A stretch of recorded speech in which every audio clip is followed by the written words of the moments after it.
Ayo, segera download Quran Tadabbur, tafsir dalam genggaman Anda.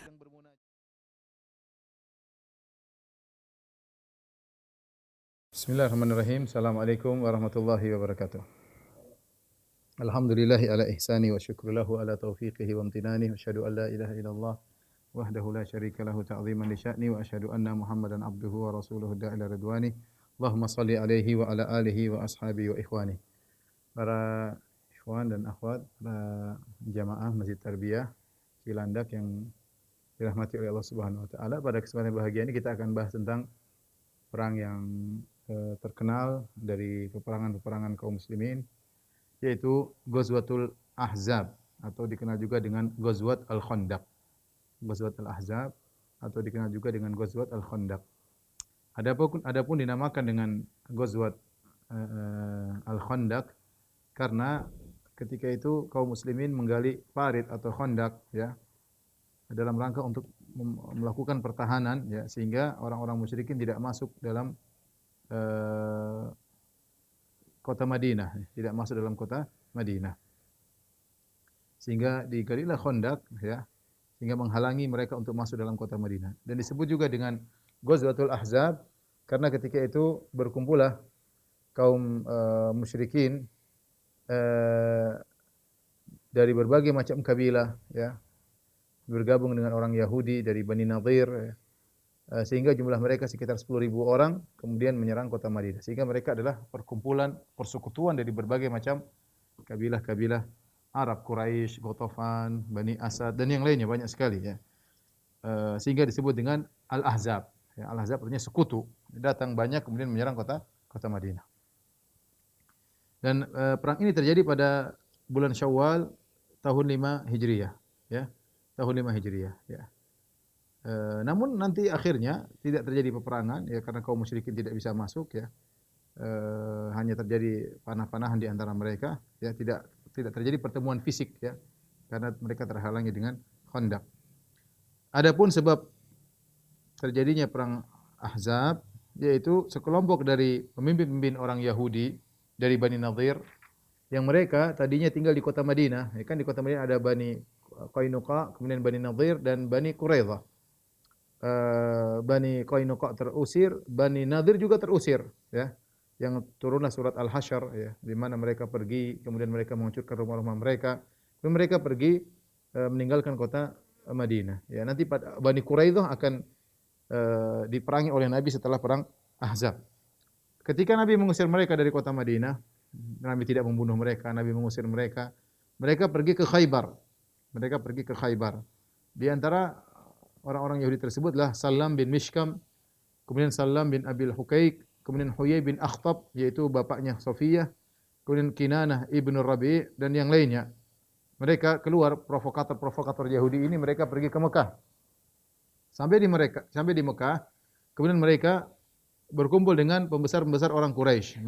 Mereka provokasi. Kemudian mereka menyemangati orang Quraisy karena orang Quraisy juga musuh kaum muslimin, sama-sama berkepentingan.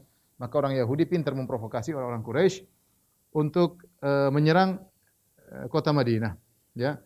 Bahkan orang-orang Yahudi menjanjikan bahwasanya berjanji kami akan menolong kalian ya. Kami akan menolong kalian dengan jiwa, raga kami dan harta kami. Ya, dan kami akan bersama kalian sampai kami akan menghabisi Muhammad dan pengikutnya. Akhirnya orang-orang Quraisy tertarik dengan ajakan mereka. Kemudian orang-orang Quraisy ketika diajak untuk berperang, maka mereka bertanya kepada orang Yahudi. Sekedar pertanyaan. Ya ma'syara Yahud, wahai orang Yahudi sekalian. Innakum ahlul kitabi al-awwali. Kalian adalah ahlul kitab al-awwal ya. Kalian telah diberi Alkitab sebelum orang Islam. Wal ilm ya. Sebelum orang Islam, sebelum Nasara, kalian telah diberi Taurat. Bima asbahna nakhtalifu fihi nahnu Muhammad. Afadinuna khairun am dinuhu? Maka mereka bertanya kepada Yahudi, wahai orang Yahudi, coba kalian perhatikan, kami sekarang ribut sama Muhammad, orang Quraisy. Menurut kalian agama kami lebih baik atau agama Muhammad? Sekedar pertanyaan menguji, benar enggak orang-orang Yahudi benar-benar tolong orang-orang Quraisy? Maka orang Quraisy bertanya, ya, apakah agama kami lebih baik ataukah agamanya Muhammad? Maka orang-orang Yahudi dengan serta-merta berkata, bal dinukum khairun min dinihi. Agama kalian lebih baik daripada agamanya Muhammad. Kata mereka, agama kalian lebih baik daripada agamanya Muhammad. Wa antum aula bil haqqi minhu, dan kalian lebih di atas kebenaran daripada Muhammad, ya. Mereka bohong. Orang Yahudi tahu orang-orang musyrikin penyembah berhala di atas kesesatan. Bahkan sebelum Nabi sallallahu alaihi wasallam memproklamirkan diri sebagai seorang nabi, orang Yahudi sering bertengkar, sering berperang sama suku Aus, suku Khazraj sebelum mereka masuk Islam. Jadi mereka tidak suka dengan penyembahan terhadap berhala. Ya, mereka benci dengan kesyirikan dan mereka tahu bahwasanya orang-orang kota Mekah, orang-orang Quraisy penyembah berhala dan mereka tahu itu adalah batil, kesyirikan. Tapi ketika orang-orang Quraisy tanya, mana yang lebih bagus, agama kami atau agamanya Muhammad?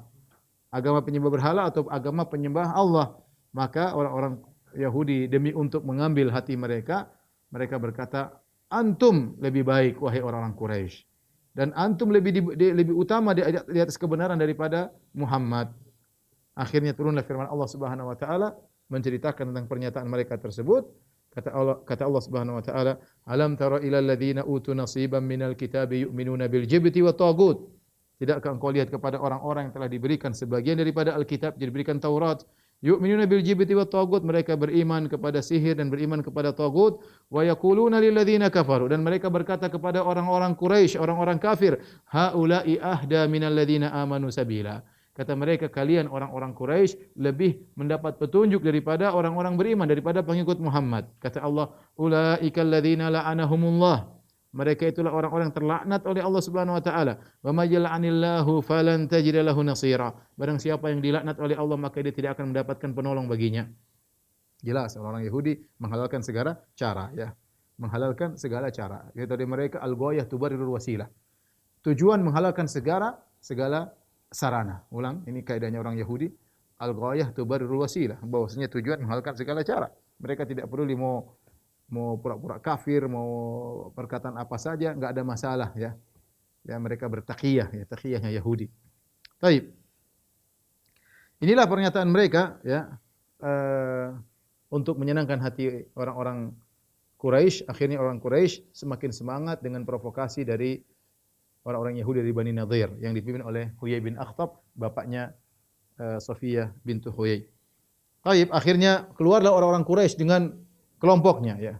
Disertai dengan orang-orang Arab yang mengikuti suku-suku yang lain. Dari Kinanah, dari ahli Tihama. Jumlah mereka 4.000 orang. Keluarlah orang Quraisy berjumlah 4.000 orang. Mereka telah membuat kesepakatan di Darun Nadwah, ya. Kemudian mereka membawa 300 pasukan berkuda, ya. Kemudian mereka membawa 1.500 ekor onta. Kemudian mereka keluar dengan kepemimpinan Abu Sufyan bin Harb. Abu Sufyan bin Harb pimpinan utama. Kemudian mereka berjalan keluar dari kota Mekah menuju kota Madinah. Sampailah mereka di Marri Dhahran, bertemu dengan Banu Salim atau Banu Sulaim. Jumlah mereka ketika itu 700 orang. Dipimpin oleh Sufyan bin Abdi Syams. Ya, Sufyan bin Abdi Syams membawa 700 orang dari Bani Sulaim. Kemudian juga bergabung dengan mereka dari Banu Asad, dipimpin oleh Tulaiha bin Khuwailid. Tulaiha bin Khuwailid al-Asadi membawa dari Banu Asad. Ya, kemudian juga bergabung dengan mereka kabilah-kabilah Ghatafan, yaitu dari Banu Fazarah, jumlahnya 1.000, dipimpin oleh Uyainah bin Husain bin Hisan. Uyainah bin Hisan dari Al-Fazari membawa kabilah Fazarah dengan jumlah 1.000 orang. Kemudian Banu Murrah dengan jumlah pasukan 400 orang dipimpin oleh Al-Harith bin Auf. Kemudian Banu Asja' jumlahnya 400 orang dipimpin oleh Mis'ar bin Zukhailah. Kemudian bergabung dengan mereka suku-suku yang lain. Sehingga setelah bergabung bersekutu, Quraisy 4.000, kemudian bergabung dengan kita bilang kabilah Ghatafan, Bani Asja', Bani Sulaim, kemudian Bani Asad, ya. Kumpul semuanya jumlahnya 10.000. Semua berjalan bersama menuju kota Madinah. Ya. Itulah kenapa disebut dengan Al-Ahzab. Dan mereka dipimpin oleh Abu Sufyan. Siapa komandan utamanya? Abu Sufyan radhiyallahu anhu ketika itu masih kafir. Maka berangkatlah mereka menuju kota Madinah. Nabi SAW mendengar kabar kedatangan mereka dengan mata-mata Nabi. Ya. Nabi punya uyun mata-mata. Nabi punya apa namanya intel-intel yang Nabi kirim untuk melihat kondisi. Ya. Dan Nabi SAW menjalankan strategi peperangan. Ya, datanglah kabilah dari sekelompok dari Khuza'ah melaporkan kepada Nabi bahwasanya orang-orang sudah berkumpul untuk menyerang kota Madinah. Maka Nabi SAW pun memanggil para sahabat. Kemudian Rasulullah SAW kabarkan tentang kondisi yang ada. Ya, kemudian Rasulullah SAW bermusyawarah dan ini di antara sifat mulia Nabi SAW. Ya, wasyawirhum fil amr, kata Allah, bermusyawarah kepada mereka. Nabi SAW orang paling cerdas di antara mereka, yang paling hikmah, yang paling hakim, yang paling bijak, ya, yang paling bertakwa. Tetapi namanya ini kemaslahatan bersama, Nabi bermusyawarah. Ya, karena kalau kita bareng-bareng ada sisi pandangan, sudut pandang yang lain sehingga digabungkan menjadi lebih kuat. Siapa tahu ada yang punya ide yang baik, ya. Maka demikianlah seseorang jangan dia ujub, dia tidak mau dengar pendapat orang lain, ya. Kita boleh mungkin kita cerdas mungkin, tapi bisa jadi ada pendapat lain, ide lain yang mungkin lebih cemerlang. Tidak mengapa kita mendengar. Kalau kita tetap ternyata ide kita lebih bagus, ya kita jalankan. Tapi tidak ada salahnya kita mendengar masukan dari orang lain. Nabi SAW kemudian kumpul dengan para sahabat bermusyawarah, ya. Sampai akhirnya Salman Al-Farisi memberi isyarat untuk menggali Khandaq. Salman Al-Farisi baru saja keluar atau bebas dari perbudakannya, ya. Setelah dia apa namanya membebaskan dirinya dari majikannya Yahudi. Ini perang pertama yang diikuti oleh Salman Al-Farisi. Perang pertama. Dia dari Persia, ya. Dan dia sudah merdeka. Dia sudah masuk Islam lama, tapi sebagaimana pernah kita jelaskan tentang kisah Salman, dia harus membayar dirinya, menebus dirinya dari majikannya dengan waktu yang cukup lama. Akhirnya setelah dia merdeka, perang pertama kali yang diikuti oleh Salman adalah perang Khandaq. Maka dia kasih ide, dia berkata, "Ya Rasulullah, inna kunna bi Faris." Kami dulu di Persia. Idza husirna khandaqna alaina. Kalau kami dalam kondisi dikepung, kami bikin khandaq. Bikin parit agar musuh tidak bisa masuk menyerang kami. Itulah metode peperangan kami, ya. Fa ajaba dzalika Rasulullah sallallahu alaihi wasallam, maka Rasulullah sallallahu alaihi wasallam pun menyukai ide tersebut, ya. Maka Rasulullah SAW mulai menjalankan ide ini. Maka Rasulullah SAW pun menyuruh untuk menggali Khandaq dari sisi utara, ya. Dan itulah yang bagian terbuka, auratul Madinah. Itu bagian Madinah yang mudah terbuka dan mudah untuk diperang oleh kaum musyrikin. Yang terletak di antara Harratain, yaitu Harrah Waqim dan Harrah Al-Wabrah, ya. Karena Madinah ketika itu terdiri atas dua Harratain. Harrah itu artinya kumpulan batu-batu cadas yang keras yang tidak bisa dilewati oleh onta maupun kuda, ya. Sehingga Madinah bagian utaranya terbuka, ya. Kalau mau saya gambarkan kira-kira seperti ini, ya. Ini utara, ya. Utara, ya. Baik. Di sini selatan tentunya. Sini Ka'bah. Ka'bah kan selatan.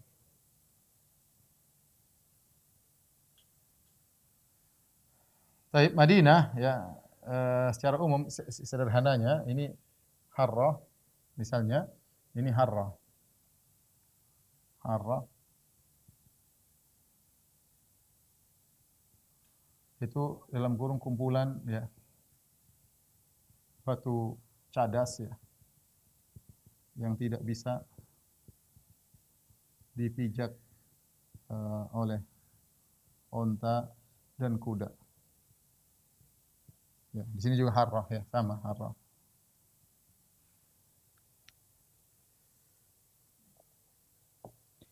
Di sini disebut Harrah Syarqiyah, ya. Al-Harrah Syarqiyah. Kemudian Al-Harrah Al-Gharbiyah, ya.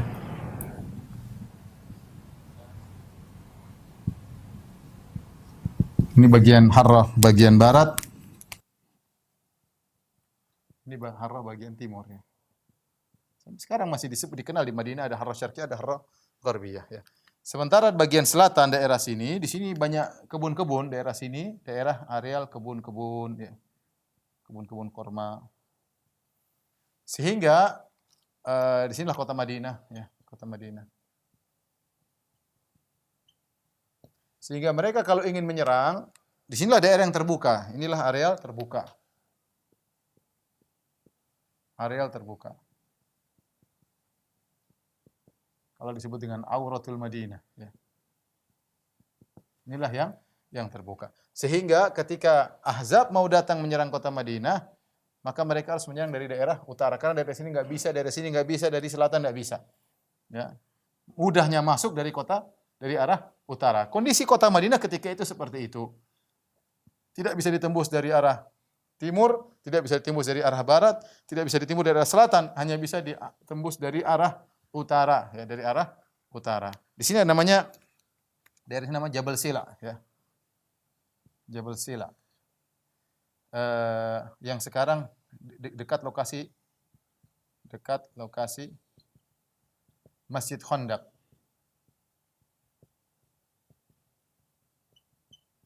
Ya, sekarang sudah dibangun Masjid Khandaq. Kaum muslimin bermarkas di sini. Dan kaum muslimin, Rasulullah SAW ketika menghadapi perang Khandaq, Rasulullah SAW berbicara dengan logis, ya. Bukan hanya kita akan beriman, kita pasti menang. Logikanya, pasukan kaum muslimin 3.000, ya. 3.000 orang, sekitar kurang lebih 3.000. Pasukan kaum musyrikin 10.000. Kurang lebih 10.000.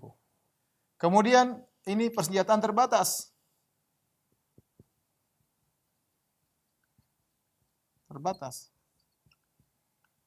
Ini persenjataan lengkap.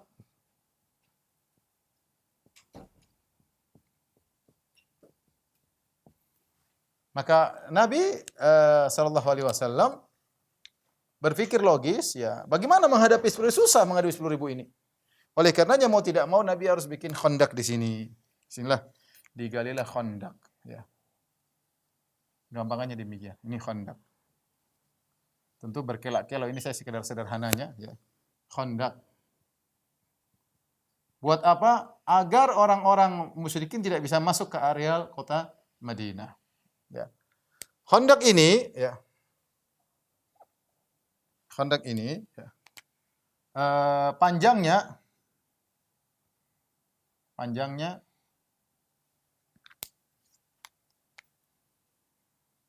Khandak, ya. Panjang ada khilaf, ya.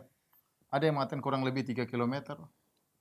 Ada yang mengatakan sampai sekitar 10 km. Wallahu a'lam bishawab. Intinya bagaimana menggabungkan antara Harrah Syarqiyah dengan Harrah Gharbiyah. Ya, perlu digali khandak. Tapi intinya paling kira-kira sekitar 3 km. Kemudian lebarnya 9 hasta. Kalau satu hasta segini, ini berapa meter nih? Setengah mil lebih, ya. Lebih, ini mungkin 70. Ya, kalau 70 kali 9 berapa coba? 70 kali 9 berapa? 9. 7 kali 9, 63. Iya, 6,3. Ya, kelamaan. Sekitar ya 6 meter lah, kira-kira 6 meter. Kemudian dalamnya ini, jadi ini lebarnya, ya. Kira-kira ini 9 hasta, ya, sekitar 6 meter kira-kira. Dalamnya 7 hingga 10 hasta.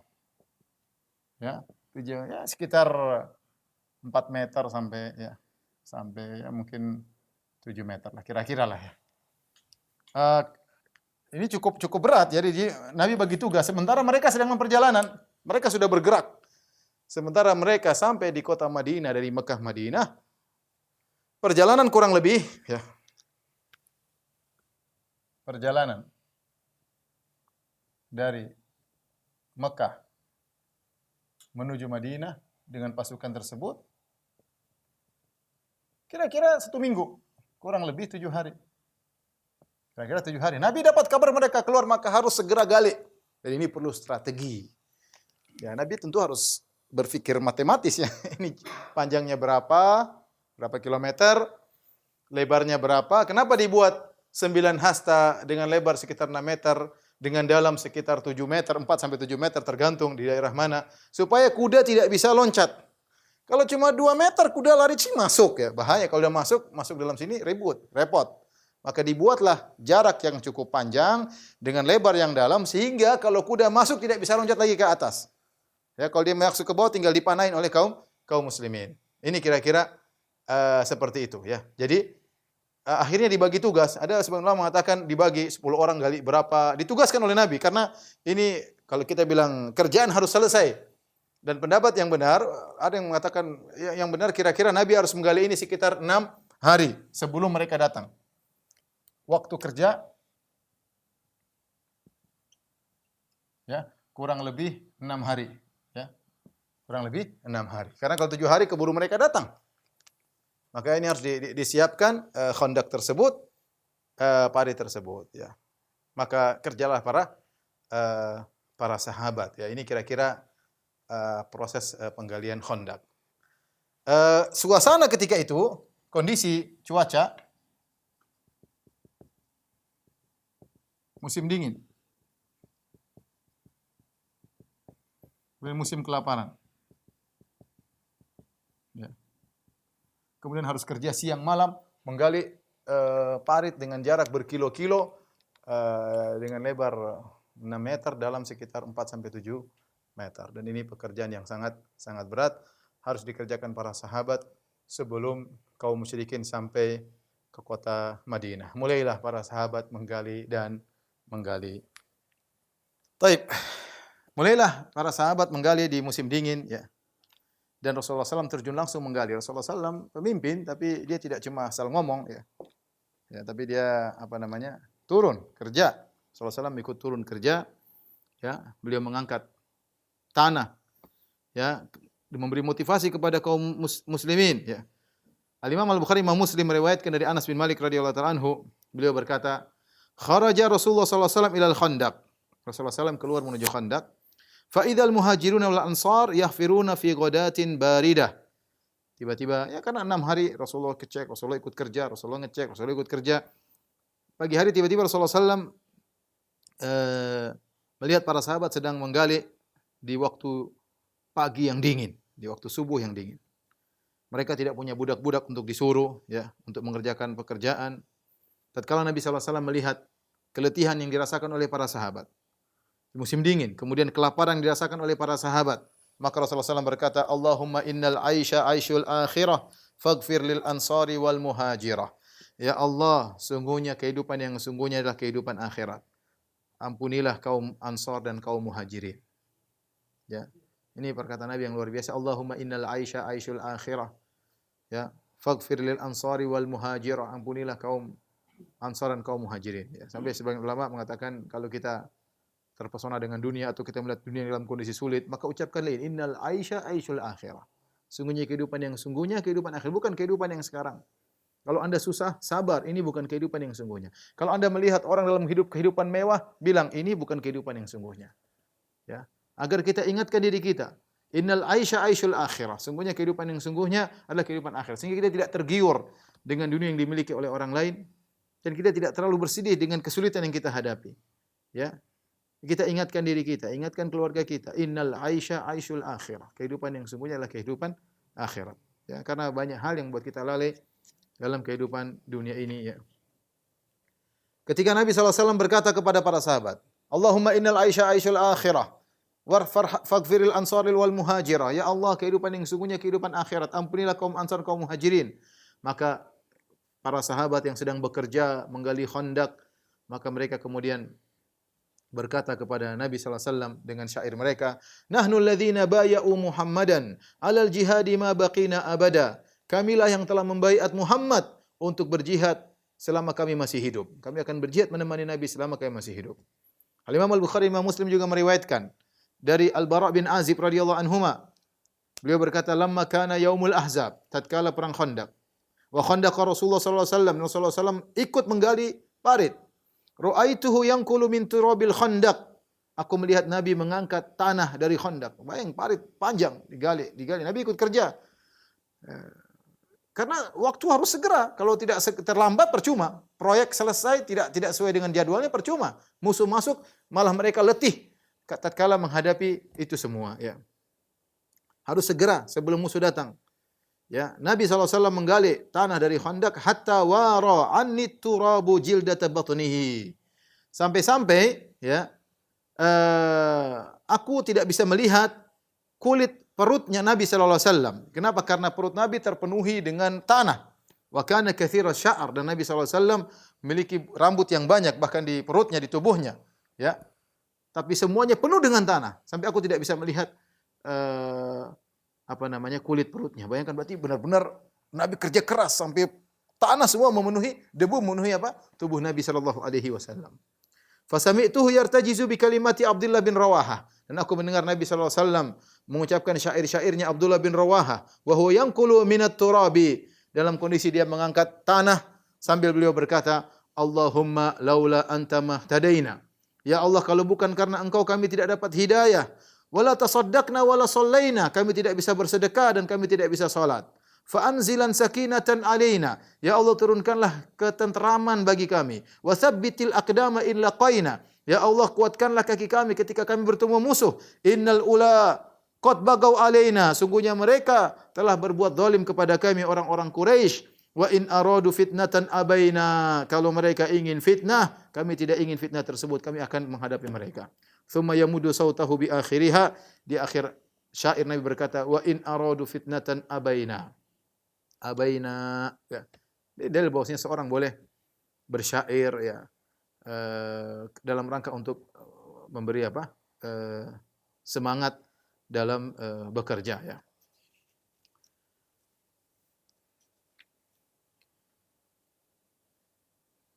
Para ikhwan dan akhwat yang dirahmati Allah Subhanahu wa taala, ya. Lihatlah bagaimana para sahabat bekerja dengan giat, ya. Ya. Kemudian Rasulullah SAW memberi semangat kepada mereka dengan mengucapkan Allahumma la aisha illa aishul akhirah, ya Allah tidak ada kehidupan sungguhnya kecuali kehidupan akhirat. Faghfir lil muhajirina wal ansar, dan berilah ampunan kepada orang-orang muhajirin dan orang-orang ansar. Ketika mereka sedang menggali Khandaq, ya, mereka mengalami rasa lapar yang sangat berat, ya. Karena saya katakan tadi di musim dingin, kemudian makanan tidak ada, kemudian harus kerja keras siang malam, harus segera sebelum musuh datang, ya. Al-Imam Al-Bukhari, ya, dan disebut dalam hadis-hadis, begitu saking mereka laparnya, mereka mengikat perut mereka dengan batu. Agar batu terikat sehingga rasa melilitnya perut tidak begitu kerasa karena diikat dengan kuat, sampai bukan cuma dengan kain mereka ikat dengan batu, dan Nabi SAW juga mengikat perutnya dengan batu, ya, saking kelaparan yang mereka rasakan. Imam Al-Bukhari meriwayatkan dari Jabir bin Abdullah radhiyallahu anhu, dia berkata, "Inna yaumal Khandaq nahfiru." Kami ketika dalam perang Khandaq kami menggali. Fa aradat qudyatun syadidatun. Tiba-tiba ada batu besar yang tidak bisa digali. Jadi dalam tanah ternyata ada batu, dicangkul-cangkul, dikapak-kapakin enggak bisa. Akhirnya mereka datang kepada Nabi melaporkan hal tersebut. Faja'un Nabiyya sallallahu alaihi wasallam faqalu. Para sahabat datang kepada Nabi, para sahabat berkata, "Hadhihi qudyatun aradat fil Khandaq." Ya Rasulullah, ini ada batu besar menghalangi kami menggali parit. Faqala ana nazil. Kata Nabi, saya ke situ. Jadi mereka lapor, kata Nabi, saya akan ke situ, turun. Kemudian summa qama wa batnuhu ma'subun bihajar. Kemudian Nabi pun berdiri, kami lihat ternyata perut Nabi terikat dengan batu. Subhanallah, bukan cuma para sahabat yang mengikatkan perut mereka dengan batu. Rasulullah SAW ikat perutnya dengan batu. Ya ikhwan, ini orang-orang terhebat di alam semesta, ya, Nabi dan para sahabatnya. Orang-orang termulia di sisi Allah Subhanahu wa taala. Mereka kelaparan. Dan kata Jabir bin Abdullah, "Wa labithna thalathata ayamin la nadzuqu zawaqan." Kami 3 hari kami tidak merasakan apa-apa. Bayangkan, ya, tidak makan 3 hari. Sampai ikat perut mereka dengan batu. Fa akhadha Nabi sallallahu alaihi wasallam al-mi'wal, maka Nabi pun mengambil semacam kapak. Fa daraba fil qudyah, kemudian Nabi sallallahu alaihi wasallam mukulkan kapak tersebut ke batu tadi. Fa ada kathiban ahyal au ahyam. Maka tiba-tiba Nabi pukul batu tersebut dengan keras, maka batu tersebut pun hancur lebur seperti pasir yang bertaburan. Ini antara mukjizat Nabi sallallahu alaihi wasallam. Kemudian juga, ya, bagaimana mereka sampai makan makanan yang sudah tengik, ya. Dari Anas bin Malik radhiyallahu anhu beliau berkata, "Ja'alal muhajirin wal ansar yahfirunal khandaq haulal Madinah." Kaum muhajirin kaum ansar sedang menggali khandak di sekitar kota Madinah. Kemudian Anas bercerita, "Yu'tauna bimil'i kaffin minasyair." Maka didatangkan bagi mereka mil'i kaffai minasyair, yaitu 2 genggam, yaitu gini, ya, dari gandum. Fayusna'u lahum bi'ihalah. Sanikhah. Kemudian dicampur dengan semacam minyak zaitun atau yang semisalnya, karena kalau cuma tepung dimakan susah. Ya, harus dicampur dengan semacam minyak-minyakan sanikhah yang sudah tengik. Sudah berubah baunya saking ya sudah enggak bisa dimakan, tapi mereka harus makan dengan seperti itu. Tsumma tudau baina yadayil qaum. Cuma segitu sedikit. Cuma 1 genggam syair, tidak ada makanan. Sementara yang menggali ada 3.000 orang atau banyak orang, ya. Mungkin berganti-gantian sip-sipan. Intinya Nabi mengatur dengan strategi yang terbaik. Akhirnya dicampur dengan minyak yang sudah tengik. Wal qaumu jia', sementara orang-orang sedang dalam kondisi lapar. Wahia basyi'ah, yaitu sangat buruk, ya. Yaitu baunya tidak enak. Fil khalq, ketika dimakan sini paling tidak enak. Tersisa rasa yang tidak enak. Wala harihun muntin, dan di situ ada bau yang sangat busuk. Ya, bau tidak enak, tapi mereka harus makan, ya. Inilah kondisi ketika itu mereka harus menggali khandak. Adapun orang-orang munafik, maka mereka terlambat kerja, datang terlambat-lambat, ya. Kaum muslimin mungkin subuh-subuh sudah kerja, mereka mungkin datang agak siangan. Kemudian mereka bikin lemas kaum muslimin, ya, bikin mereka malas, ya. Kemudian mereka diam-diam pulang ke rumah mereka, ya, tanpa diketahui Rasulullah sallallahu alaihi wasallam, tanpa minta izin. Demikianlah orang-orang munafik. Terjadi beberapa mukjizat ketika penggalian perang Khandaq. Di antaranya para ikhwan dan akhwat yang dirahmati Allah Subhanahu wa taala, yaitu Nabi mukjizat bagaimana makanan menjadi banyak. Jabir bin Abdullah radhiyallahu taala anhuma bercerita, "Lamma hufiral khandaq, tatkala khandaq digali, ra'aitu bin nabiyyi khamasan syadidan." Aku melihat perut Nabi kosong, benar-benar cekung, kosong, enggak ada isinya. Perut Nabi benar-benar cekung, bukan cuma rata, cekung, ya, lapar. Fankafa'tu ila imra'ati, maka aku segera menuju ke istriku. Fakultu hal indaki syai', apakah ada makanan, ada sesuatu? Jabir bukan mikir dirinya, mikir Nabi sallallahu alaihi wasallam. Nabi kelaparan. Fa inni ra'aitu bi Rasulillah sallallahu alaihi wasallam, ya, khamasan syadidan. Aku lihat Nabi kelaparan, kira dari perut Nabi kelihatan, ya. Ya, orang kalau tidak makan kelihatan perutnya, ya. Maka aku melihat Nabi kelaparan, sangat lapar. Fa akhrajat ilayya jiraban fihi sa'un min syair. Maka istri Jabir, ya, istri yang salehah, ya. Inilah janda yang dinikahi oleh Jabir bin Abdullah, ya. Ini yang kata Nabi sallallahu alaihi wasallam pernah bertanya kepada Jabir, "Tazawwajta ya Jabir? Kau sudah nikah?" Kata Jabir, "Sudah ya Rasulullah." "Bikran am sayyiban?" Janda atau gadis? Kata Jabir, "Bal sayyiban." Janda ya Rasulullah. Maka Nabi mengatakan, "Hal la tazawwajta bikran tudaibuha wa tudaibuka, tulaibuha wa tulaibuka." Kenapa kau tidak menikah dengan gadis sehingga kau bisa mencumbuinya, dia bisa mencumbuimu. Kau bisa bermain-main dengan dia bisa bermain-main dengan engkau. Ya, bahkan dalam sebagian tafsiran kau bisa mengambil air liurnya, dia bisa mengambil air liurmu.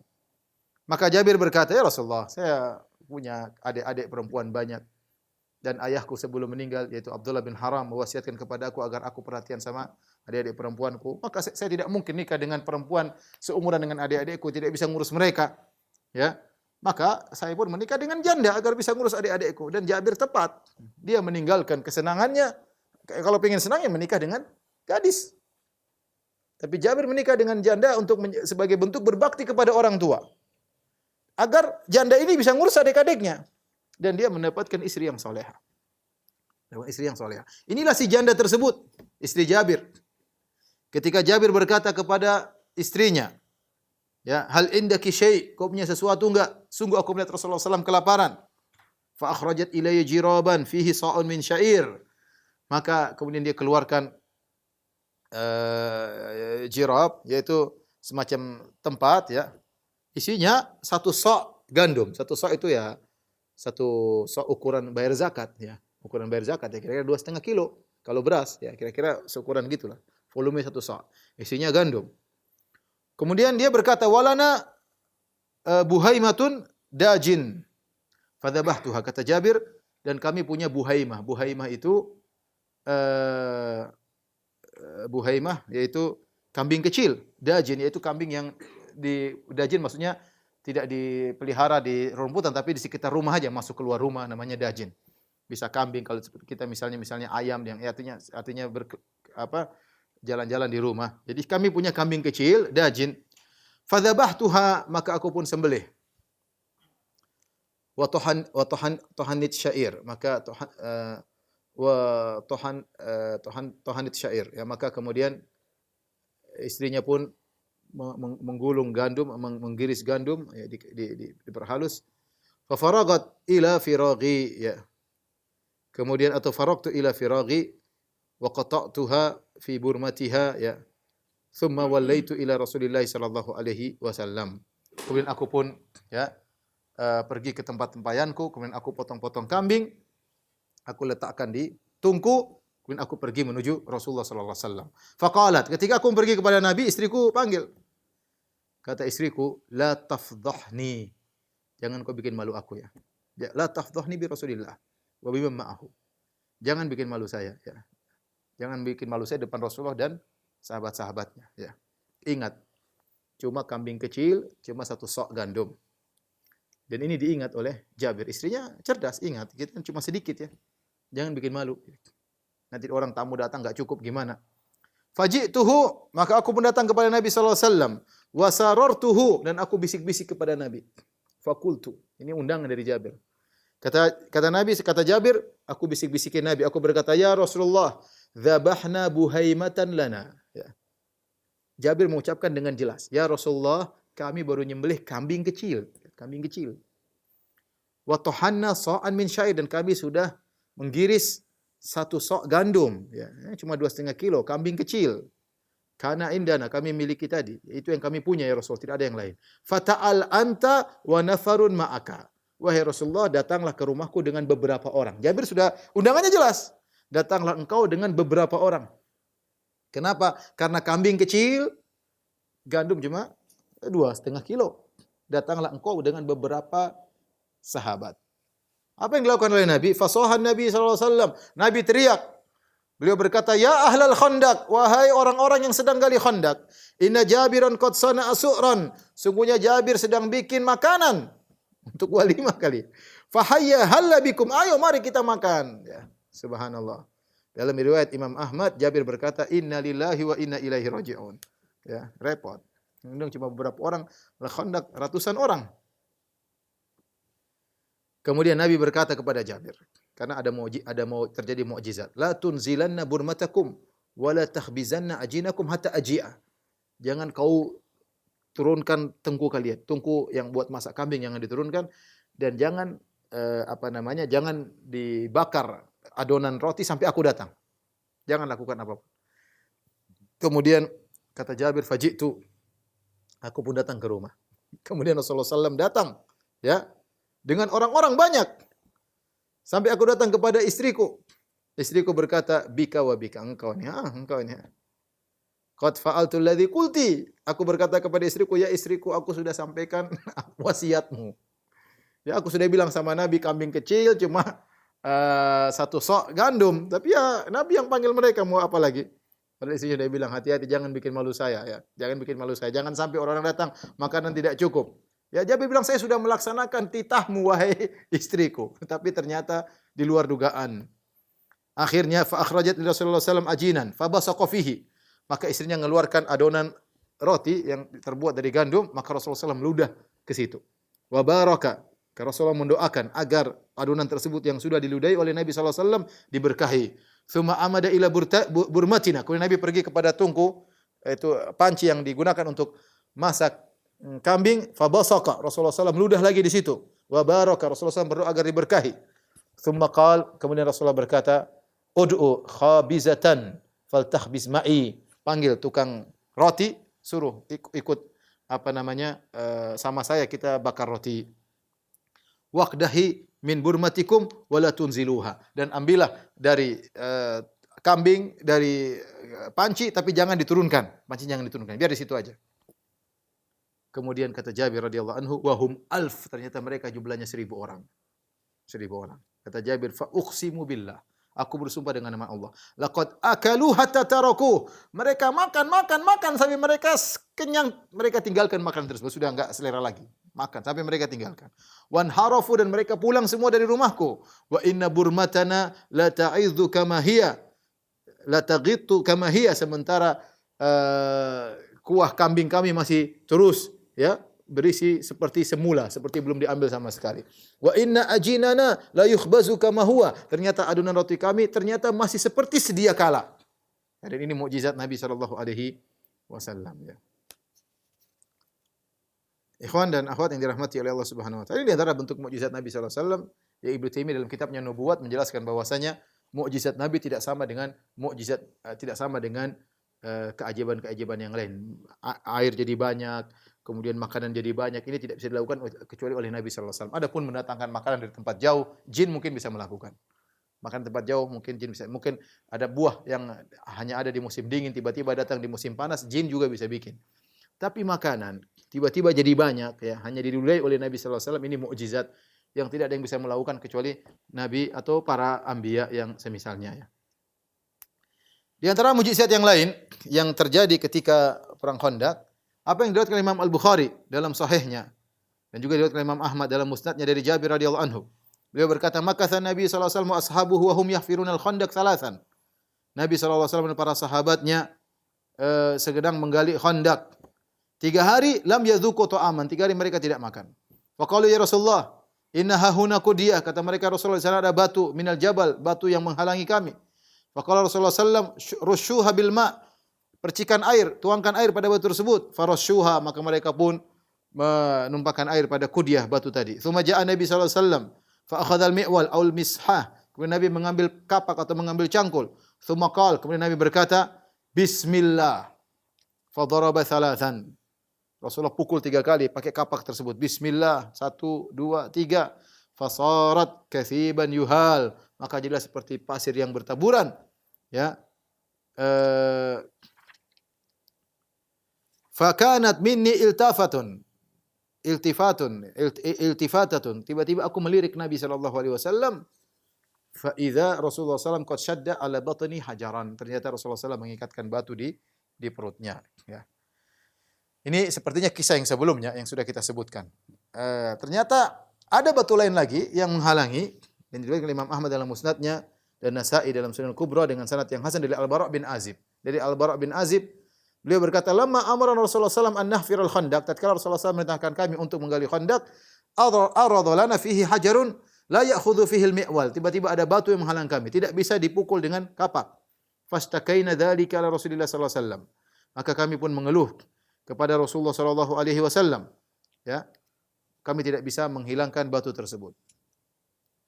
Fa alqa thawbahu, maka Nabi melepaskan selendangnya, wa akhadhal mi'wal, kemudian Nabi mengambil kapak, wa qala bismillah. Kemudian Nabi mengatakan bismillah, fa daraba darbatan.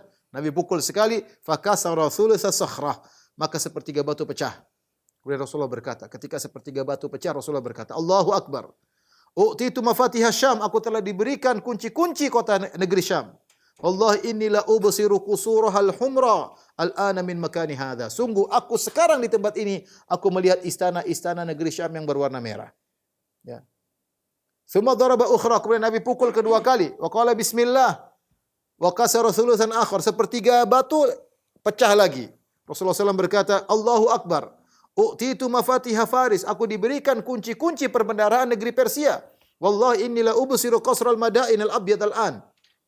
Sungguh sekarang aku di sini sedang melihat istana-istana al-madain milik orang-orang Persia yang berwarna putih. Tsumma daraba thalithata, kemudian Nabi pukul ketiga kali. Wa qala bismillah, kata Nabi bismillah, faqata al-hajar, akhirnya hancur semua batu. Kemudian Nabi berkata, Allahu akbar. U'titu mafatihal Yaman, aku diberikan kunci-kunci negeri Yaman. Wallahi inni la ubsiru baba San'a. Sekarang aku melihat pintu San'a dari sini. Ya. Dan ini di antara mukjizat Nabi sallallahu alaihi wasallam, ya. Adapun orang munafik ketika mereka melihat Nabi melakukan demikian, pukul batu, kemudian mengatakan, aku akan diberikan kunci-kunci negeri Syam, dan aku akan diberikan negeri Persia, dan aku akan diberikan negeri Yaman. Mereka tertawa, ya. Mereka berkata, "Ala ta'jabuna yuhadditsukum wa yumannikum wa ya'idukum bil batil?" Tidak kalian heran lihat itu Muhammad, ya, ngomong dengan kalian, bikin angan-angan bagi kalian, ya, menjanjikan kebatilan, yukhbirukum annahu basara min Yathrib qusural hayra wa madain Kisra wa annahu tuftahu lakum wa antum tahfirun al-khandaq wa la tasin anta beruzu. Kalian dijanjikan oleh Muhammad, katanya dari kota Madinah dia melihat istana negeri Syam, dia melihat istana Persia, ya, dan akan diberikan kepada kalian. Sementara kalian sekarang sedang kelaparan, gali khandaq ini yang benar aja. Mau pergi aja enggak berani, ya. Dikepung oleh orang-orang atau tidak mampu untuk nampak kalian dalam kondisi demikian, dalam kondisi sulit. Sekarang ngaku-ngaku akan menguasai Persia dan yang lainnya, ya. Jadi mereka mentertawakan Nabi sallallahu alaihi wasallam. Namun itu adalah janji Rasulullah sallallahu alaihi wasallam, akhirnya terbukti, ya. Belum sampai seperempat abad, ya, ternyata semuanya telah dikuasai. Pada tahun 14 Hijriah, ya, yaitu setelah 19 tahun dari kejadian ini, ya, maka terjadilah perang Yarmuk yang dahsyat yang dipimpin oleh Khalid bin Walid. Di situ Romawi terkalahkan dan akhirnya dibukalah negeri Syam untuk kaum muslimin. Terbukti, ya, apa yang dikatakan oleh Nabi sallallahu alaihi wasallam. Pada tahun 15 Hijriah, yaitu sekitar 20 tahun setelah Nabi ngomong ketika di perang Khandaq, maka terjadilah perang Al-Qadisiyah, perang yang sangat dahsyat dipimpin oleh Sa'ad bin Abi Waqqas. Situ Persia dikalahkan, akhirnya negeri-negeri Irak dikuasai oleh kaum muslimin. Taib, Nabi SAW terus melanjutkan penggalian Khandaq, ya. Para ulama khilaf tentang berapa lama mereka menggali Khandaq, ya. Ibnu Sa'ad dalam tabaqatnya mengatakan mereka menggali Khandaq 6 hari. Adapun Musa bin Uqbah dalam maghazinya mengatakan sekitar 20 hari. Tapi ini jauh. Saya bilang karena perjalanan dari orang Quraisy menuju ke Madinah sekitar 7 hari, 7-8 hari. 7-8 hari, ya. Menempuh perjalanan sekitar 450 km, ya. Sehingga Nabi sallallahu alaihi wasallam harus menyelesaikan pekerjaan Khandaq dalam waktu 6 hari. Al-Waqidi mengatakan 24 hari, ya. Di Raudhah An-Nawawi berkata 25 hari, ya. Ada yang mengatakan sebulan. Yang benar wallahu alam bisawab sekitar 6 hari, ya. Wallahu alam bisawab.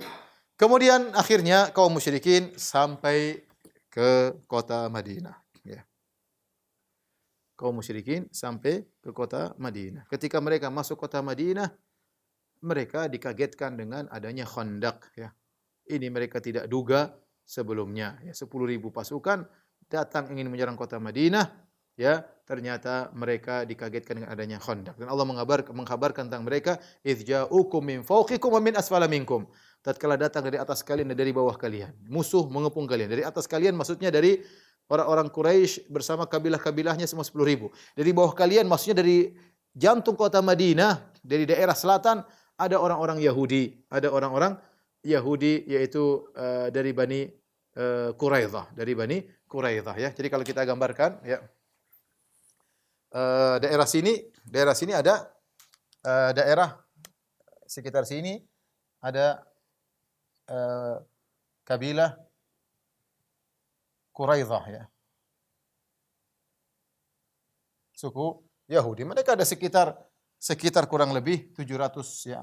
700 sampai 1.700 pasukan, ya, kira-kira, ya. Nanti akan kita jelaskan insyaallah. Dan ini berbahaya, ya. Jadi kondisi Khandaq ini sangat berbahaya. Dari atas 10.000, dari bawah ada sekitar 700 orang.